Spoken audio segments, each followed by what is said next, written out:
As far as business networking opportunities go, could you maybe go into more detail and numbers about like, what these 53 or 54 countries cover as far as businesses? Well, there's a very good piece of work that's been carried out by the Commonwealth Secretariat on the benefits of trading within Commonwealth countries, and they're going to announce this at the Commonwealth Business Forum. And it will show things like it is much easier to trade within Commonwealth countries, and it will also show in specific terms the benefits. And I think, I mean, having been all over the world, run a multinational business, been in business all my life, and indeed have been the Prime Minister's trade envoy for a period of time, it was clear to me that actually the best people to do business with are the people who speak the same language, who have fundamental rule of law which is similar, and that you can share that sort of subliminal jokes with each other. And you know, I love coming to Malta because we all talk about football, or we all talk about, you know, we can joke with each other, and we all pretty much understand the nuances of our jokes. We don't have to have interpreters as we discuss business opportunities together. And Malta's got a very strong and effective rule of law, as indeed we have in Britain. In fact, obviously quite a lot of it was as a result of their relationship with Britain. So there are enormous benefits of doing that. And I mean, can you imagine, you go to China to do business in China, totally different rule of law, don't speak the same language, don't have the same sort of heritage that's bound us together over years, and all those sort of, as I say, subliminal things that you can't really put your finger on. But it's an enormous advantage, and I think the Secretariat's going to demonstrate that in their excellent work they've carried out. You were quoted recently as saying that you hoped for real outcomes out of this Yes. business forum. What would the ideal scenario be? Well, I don't want to prejudge any announcements that we're going to make at the business forum, but it is important that we do have outcomes, as you rightly say, because I think if institutions are going to survive, like the Commonwealth, like the UN, like the EU, they're going to have to deliver outcomes for the people who are members of them. And we're a membership organisation. We have to therefore have real activity within it, where people say at the end of the day, well, if I hadn't done that, I wouldn't have achieved that, or that deal would not have been done had I not been at that event or been a member of the Commonwealth, and they hadn't put me together. And I think that's what is fundamental. So we're an enabling organisation. Our job is to create the atmosphere and the space where businesses can come together and strike deals. And I think following on that theme, we're therefore having 6 sectors that we're dealing with at the Business Forum. And in fact, 6 sectors which I believe are real to each Commonwealth country, and indeed particularly Malta. So we've got technology, and as we all know, unless you're advancing technologically, you're going to be left behind with your competitors. And the speed of the advance is so phenomenal that you know, supporting that activity is very important. So we've got the Chief Executive of Tech City in London. We've got obviously people from the Maltese tech things. We've got very big tech entrepreneurs coming to that part of the forum. Health, many would say that Ebola was a Commonwealth disease. And there is a great opportunity to pull together all the advances that have been made in healthcare across the Commonwealth, pull them together into one hub, and to the benefit of other Commonwealth countries. That's going to be a key feature. Sustainability, particular sustainability for island states. And you know, mustn't forget Australia's an island state, so it's not small island states, it's island states. Sustainability of island states, how in the current world you can deliver energy security, through sustainable activity, how you can deliver good housekeeping through sustainable activity, and economic prosperity through it, because I don't believe people buy into climate change and change in living style unless actually there's an economic benefit. So that's going to be a core part of our of the business forum. Infrastructure, the investment in infrastructure, and the opportunities for investment in infrastructure. Obviously, Malta's a small island, so is the UK, but we've all got big infrastructure projects going on. And if you look at Africa, the Chinese are making huge inroads into countries where we've traditionally had fantastic relationships and would have been the country of choice for infrastructure.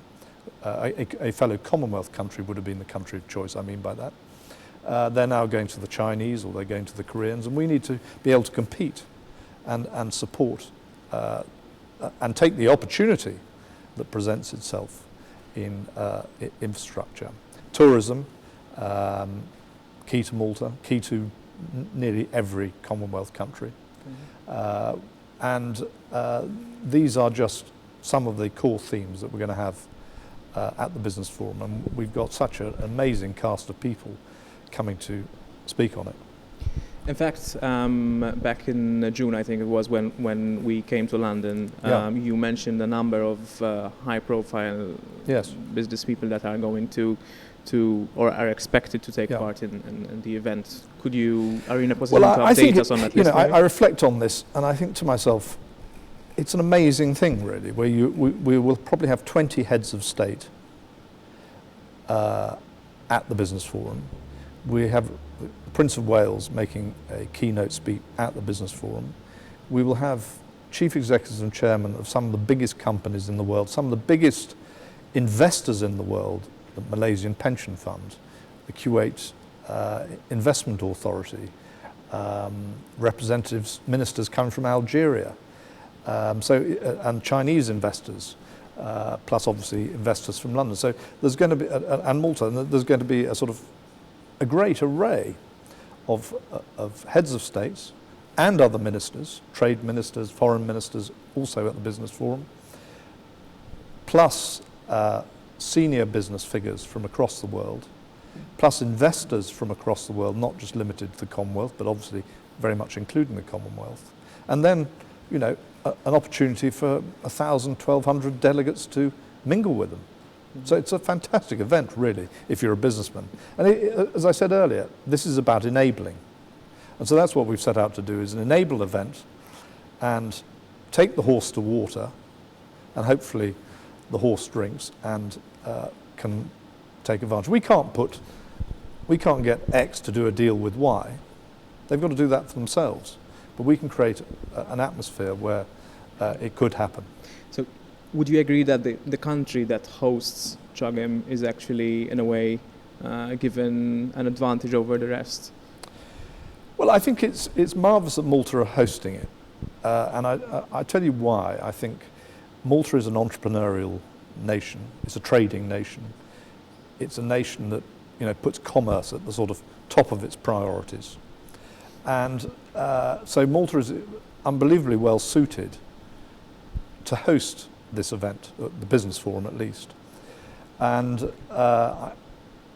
therefore I'd be very surprised if Maltese businesses didn't take full advantage of the opportunity. That doesn't mean it's an unfair advantage, but I think Malta would put itself in an unfair advantage because its attitude towards business. There are some countries that don't have quite such a commercial zeal as Malta does, and that's why it's such a great place to have it. And I think as CHOGM itself, people will feel secure here.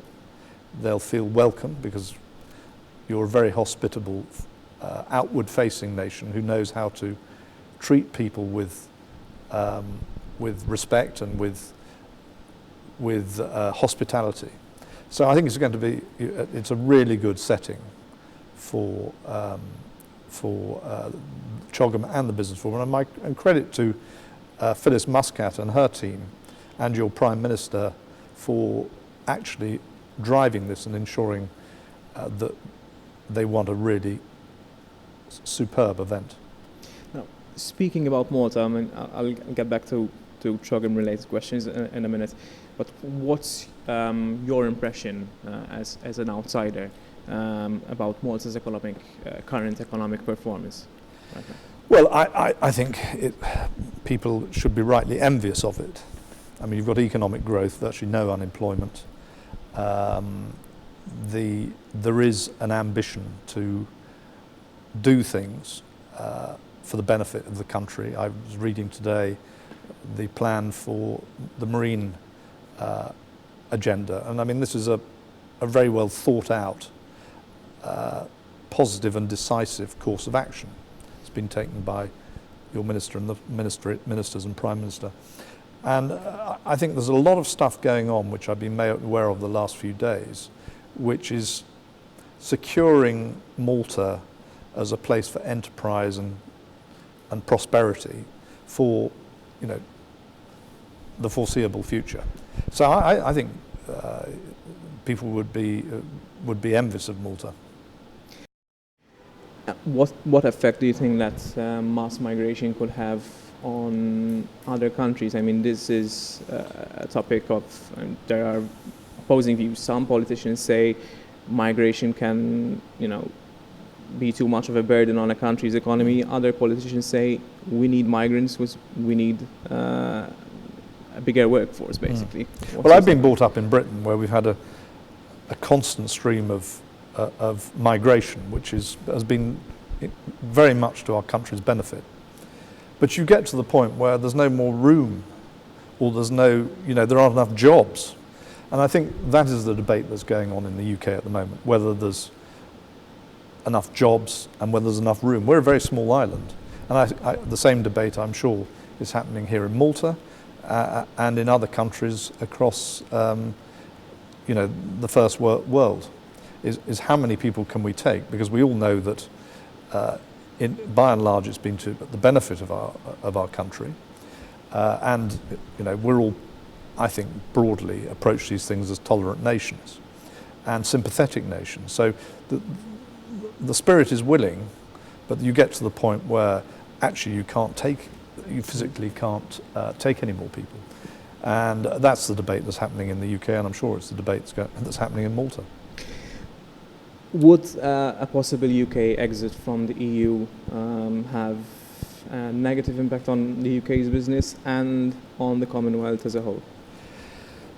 Well, it'll have a positive effect on the Commonwealth for sure, because the UK has got a very free trading arrangement within Europe, which it doesn't have with other Commonwealth countries, which to me strikes me as being utterly bizarre. But that is a matter for another day. There will be some and some. There are obviously some companies will not benefit from us leaving the EU if we did, and there'll be a lot that do.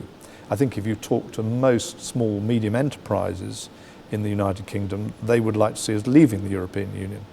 And I think by and large, if you talk to a lot of the bigger companies, they'd want us to stay in. For my part, it's like any other organisation, and I'm sure it's the same with you. We're all members of a lot of things, and when it ceases to become value for money, we question it within the funds that we've got available, and possibly decide that we should get out. And I think it's up to the EU now to persuade us that there are vast benefits to remaining within it. A few weeks ago, there was an announcement about the so-called venture capital Malta, and you have a role in it. Can you explain in a bit more detail what it's all about? Well, the venture capital Malta is obviously to pump prime investment opportunities for the small, medium-sized companies developing a broader business base in Malta. There are a number of tax changes and legal changes that need to happen before it can really start motivating itself.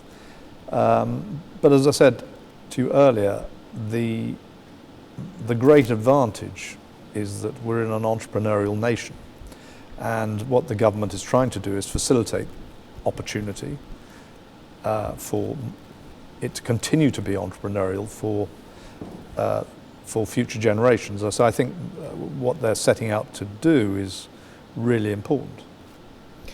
Now, my last question is, I can see you're smiling. yeah, It's a ringer. The best one is for last. Without going into any names and specifics, as a person with a background in business and politics, what do you think about politicians acting as salesmen for their own country, promoting their countries abroad? Do you think it's something that should be done, or is it something that should be reserved for, I don't know, the private sector, the business sector? I don't know. What do you? Well, I think politicians got to set the tone of how their country is perceived abroad, and what is very important to certainly the UK, and I'm not going to speak for Malta because when I was the Prime Minister's trade envoy, it was very important the Prime Minister engaged with commerce, which allowed ourselves to open doors in countries which we perhaps hadn't traded with before or had a weak trading relationship. And I think that businesses want to see the Prime Minister, in our particular case, and other ministers, leading the way and selling Britain, you know, in our case. So that's why I did it for 3.5 years or whatever it was. You know, I was selling Britain, and that's a great privilege. And it's something that's needed to, and we wouldn't have come out of our economic recovery if as a government we hadn't gone out and sold Britain. So it goes back to what the Commonwealth Enterprise Investment Council does. Our job is to enable, to try and create the framework where people can go and do deals. And that's what we've done in the UK, and I would think it is the right thing for most countries to do.